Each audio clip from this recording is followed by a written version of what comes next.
Okay, what you were saying there at the end about the rich declaring independence from humanity reminded me of a quote from William Gibson, who said the rich aren't human anymore. And I think that's part of the shock of the death of Steve Jobs, right? Like, we sort of want to believe in some sense the rich aren't human, and that that they'll be able to beat death. So when even the super rich die, there's no hope for any of us. Okay, so I'm just going to talk a bit about this concept of capitalist realism and its relationship to education.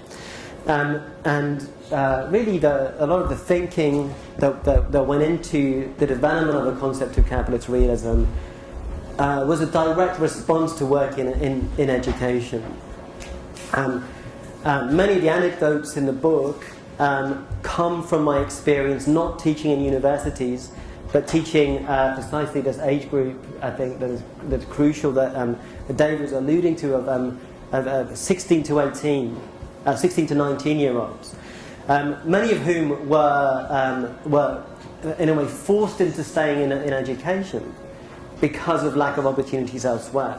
And that's part of the dynamic of engaging with these students who really didn't want to be studying philosophy, critical thinking, religious studies, which is what I was teaching them.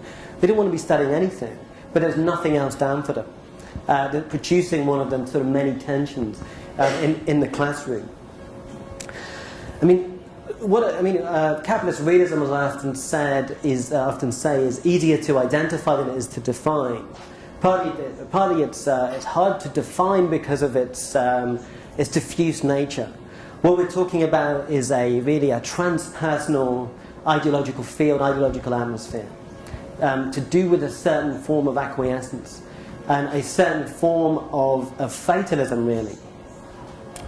If we put this in individual psychological terms, which is problematic, I think, because the individual psychological manifestations are symptoms, or rather facts, of this transpersonal ideological field. If we put it in those terms, however, we can see capitalist realism as an attitude, or a belief, first of all. A belief that capitalism is the only viable political economic system. That this is the realism of it, and this is what Mrs. Thatcher meant when she said that there's no alternative. But even the meaning of that phrase has shifted. When Thatcher first said that there's no alternative, she meant there are alternatives, but you wouldn't want to follow them. That they don't work. And our model, and with the kind of the neoliberal sell was, okay, this might be painful, but it'd be beneficial, and we just have to accept this is how things are now. And often with the capitalist realism, there's this kind of faux kind of sorrow. Well, we might have liked to have believed in socialist utopias, but we know they don't work now. So we've got to face this is how things are, and deal with the reality of things instead of creating castles in the air. Capitalist realism, as I understand it, really is a pathology of the left, which emerges then not only as this belief, which is propagated by the new right, by neoliberals, but which then is, as it emerges as a kind of leftist pathology, is an attitude of resignation in relation to this. It's not that you necessarily accept the neoliberal story as being actually true, but you accept that it's the dominant story and that we have to come to terms with that. We accept that they are the most powerful force. The direction of history is moving with them, and that we either come to some accommodation with that, or we face irrelevance. And essentially, this was the guiding thought of New Labour and Tony Blair in the UK, as really the almost the leading brand of leftist acquiescence, for the world, really. In a way, like Blair led the way in showing how left parties could capitulate to capitalism, really. And that so it's no accident that really that a lot of these ideas and a lot of my thinking about capitalist realism was shaped really by working in an educational institution at the very zenith of Blairism, really. And I think, though, the part of the problem in describing capitalist realism in the way that I have is it's in a way it's too grand, in a way already too political. A way of thinking about it. The way that capitalist realism actually operates on the ground, I think, is much more banal, and it operates via this submission to the imperatives of business, really, which certainly in the UK education system, we've seen these models being imposed in terms of these kind of carceral surveillance regime that David was talking about. I mean, particularly what we found as forms of self-surveillance, new kinds of bureaucratic labour become imposed on the model of business, and where things have to be run. Education has to be run like a business, which not only means running, at a profit, but also means that the strategies of business discipline, the strategies of increasing performance, or the strategies which have their rationale as the increasing of efficiency of workers, also become imposed in the public sector, with education at the leading edge of this. Ludicrous kind of confessional documents, massive kind of logbooks which teachers have to produce, which I call kind of market Stalinism, which is really then neither, I don't think, hyperbolic at all. I mean, and this was Blairism. Blairism was a form of market Stalinism, where all of the elements, many of the elements of Stalinism, 5-year plans, targets, etc., re-emerge, like the return of the repressed, but now given a neoliberal gloss. These ludicrous documents that are completely disconnected from reality, the only function of which is to, when we had to fill in one of these documents in which one of the managers said to us, you haven't got enough criticisms in this document. Okay, it's this form of mandatory Maoism as well as Stalinism, where and then he said, well, look, you have to put more criticisms in, and then he said, well, don't worry, no one will read it. So this kind of double-level demoralisation that is demanded, where you as part of your job you have to demoralise yourself. Then you have to the further level of demoralisation of realising the exercise is a purely paper one. But of course, these things are not just useless. It's not as if they failed in their. It's not as if they failed in their aims. We want us to distinguish their real aims from their ostensible aims. The real aim of these neoliberal strategies has nothing to do with the increasing of the efficiency of workers. There's to do with the production of anxiety and deprofessionalisation.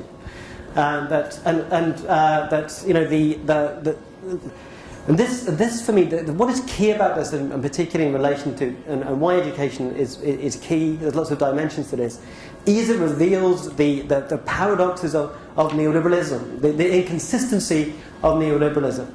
Which neoliberalism, its pitch, its great appeal to the public, insofar as it had one, was individual freedom versus bureaucracy versus the state. Okay, the state. This was the great founding myth of neoliberalism, as it took over the global north after from the 80s onwards. The myth was, the state is inefficient. It's an oppressive presence in people's lives. We will liberate you from the state.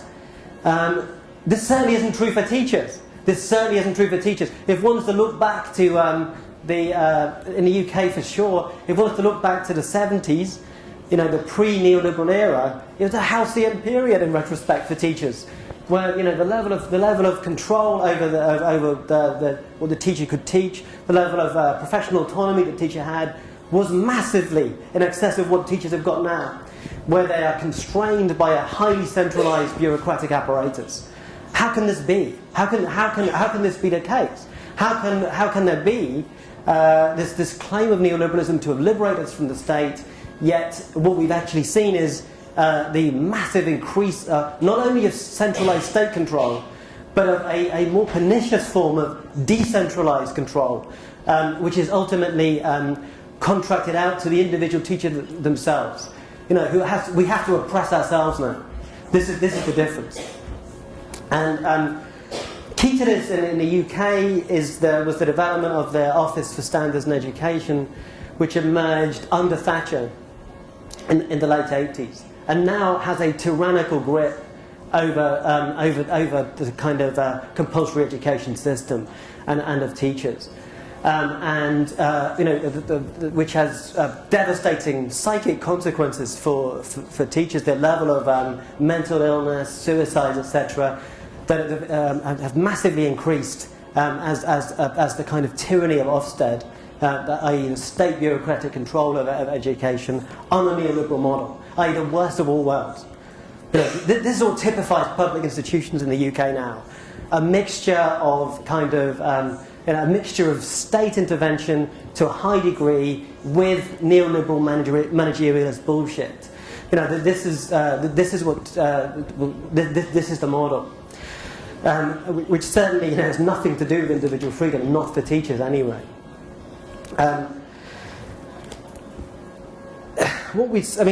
One way of thinking about this theoretically, and following up from sort of some of David's, the language David was using, was this, in the terms established by Deleuze, I think one of his most important essays, and certainly one of his most important political interventions, which is I think the essay from 1990, highly prescient and lucid, on postscript on societies of control, where Deleuze makes the distinction from Foucault between societies of discipline, societies of control.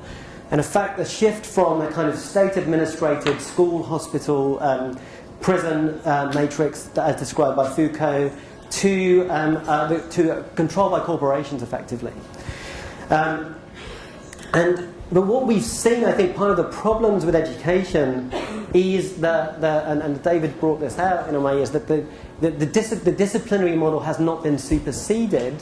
It's in a way the shift into control and a different kind of interpellation, and a confused interpellation for students, has produced this kind of inconsistent hybrid, where elements of social control, as David pointed out, increasingly education and teachers have to bear the responsibility for social control. Increasingly a lot of the struggles that teachers have to face to concern the social management and socialisation duties, which are poorly performed. But primary socialisation is poorly performed by the family because of pressures on the family of various kinds, for instance. So those disciplinary functions are there, but students are also now told that they are the consumers. So students are both the objects of discipline in the old way, but also the consumers. And this produces a mixed model, a disastrously mixed model about what students' relationship to teachers, producing a crisis of authority, where what students' relationship to teachers unclear. Am I like a supermarket providing them with a service which they can complain about, or am I an old-style disciplinary figure who has authority over them? Nobody knows. Now, post-2008, I think, in 2008, we would have thought things might have changed, with the bank crisis. But what we've seen is really an intensification of capitalist realism. In a way, this metaphor of zombies is correct, but neoliberalism overnight was discredited. And I think the term discredited has never been more appropriate. Overnight discredited, but so what? Doesn't matter. You don't need legitimacy to function and to be the because neoliberalism is the occupying power. Okay, I've got that much on my page.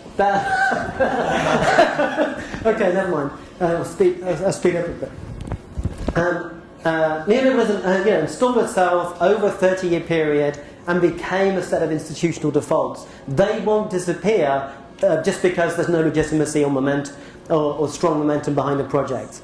they have to be dismantled by an alternative kind of political agent. Such an agent is not there. That's clear. What worries me about what Mike is saying is the potential rhyming or consonance with neoliberal strategies. I mean, what we saw with in the UK with the Tory-led coalition was this. It kind of utterly failed, but nevertheless, it sort of told us about what they were trying to do. This concept of a big society, pathetically failed gambit, but nevertheless, the idea is not a big state, but a big society, which in other words legitimates the state's withdrawal from providing education, providing public services of all kinds, and because people can just do it themselves somehow. What worries me is letting the state off the hook in a way from its obligations. And that then becomes another excuse for an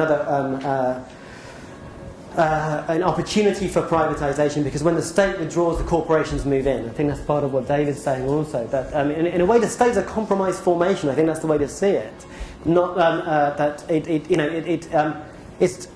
should be clear to us now that the state is not the model to deliver socialism, communism on its own, or whatever we want to call the leftist project. And part of the crisis is what we want to actually call this project now.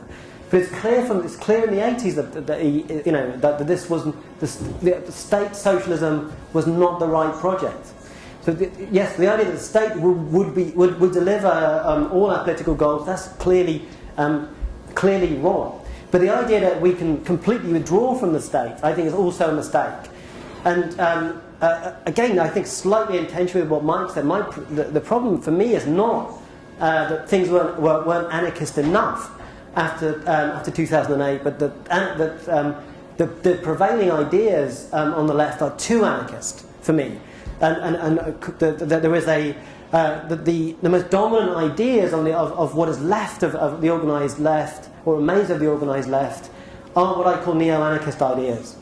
In a way, we're echoing neoliberalism, really, which is a hostility to the state, concept of horizontalism, of kind of collapse of hierarchies, and as a prefigurative gesture. Now, my problem with this is not those things themselves. It's not like I'm in favour of hierarchies.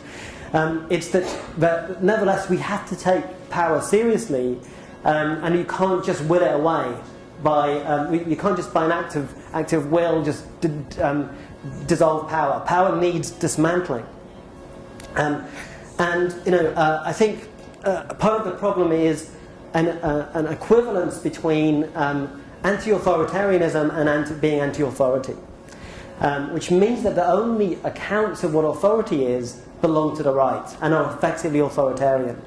What we need is a left-wing account of what authority is, a legitimate authority is, what legitimate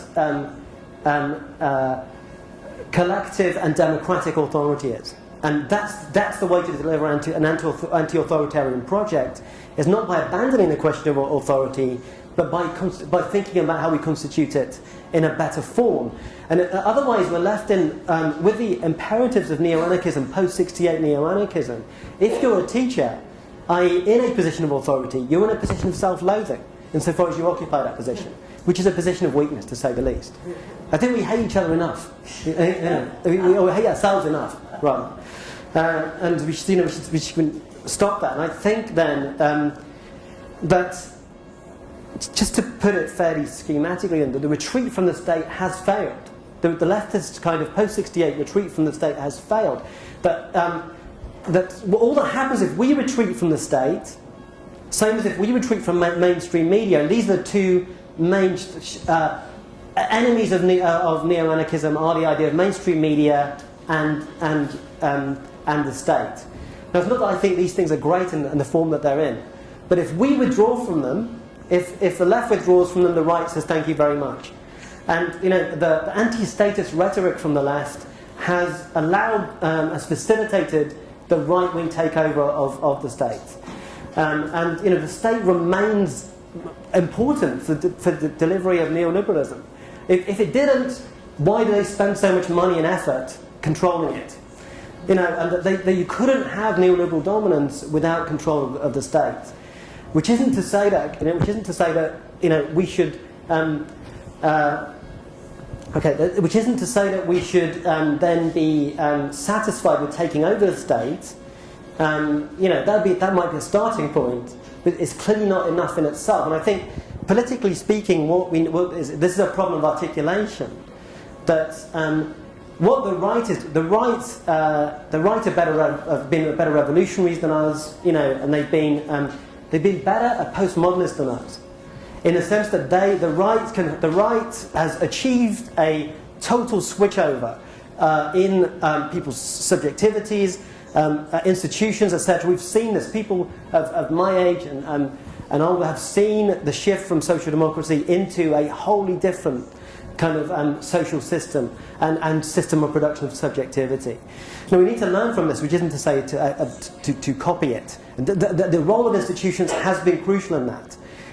They've, on the one hand, disdained institutions, on the other hand, ruthlessly instrumentalised them to their own purposes. And that, given that this retreat has failed, we need a longer term, a medium to long term strategy of at least a decade ahead of thinking about how we can reoccupy Parliament, how we can reoccupy mainstream media. But this is not sufficient in itself. We need to articulate this with other struggles, so that the one lesson is, what happens if you try to work entirely within those systems is Blairism. You need the connection between the anti-capitalist struggles on the street, all of the movements that have emerged, and we need to coordinate these in the same way the right does. The right has a heterogeneous set of groups with heterogeneous interests, but which nevertheless can come together to form a power block and a reality system. We need the same. We don't have to agree with each other. We have to agree with each other sufficiently to operate as a coordinated block in order to create a new reality system. And part of what I'm saying is, to summarise it, this can't be done directly. It can't be done directly, and it can't be done immediately. The rights are more patient than us. They're prepared to do more boring meetings. We want things to. We have the problem on the left is we have the thing. We want things to be exciting, but they end up boring. We want politics to be a carnival or a party. It ends up a boring party which doesn't even achieve anything. And instead of if you go to a few boring meetings, that actually becomes exciting because you can make hegemonic ground by doing this. The right know this.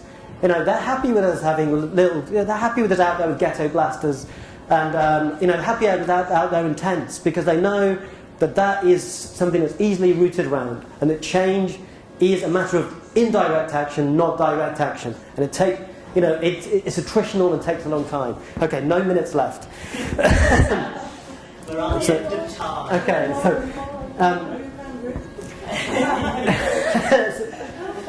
Okay, so what I'm going to do is I'm going to kind of condense this down to 15 minutes.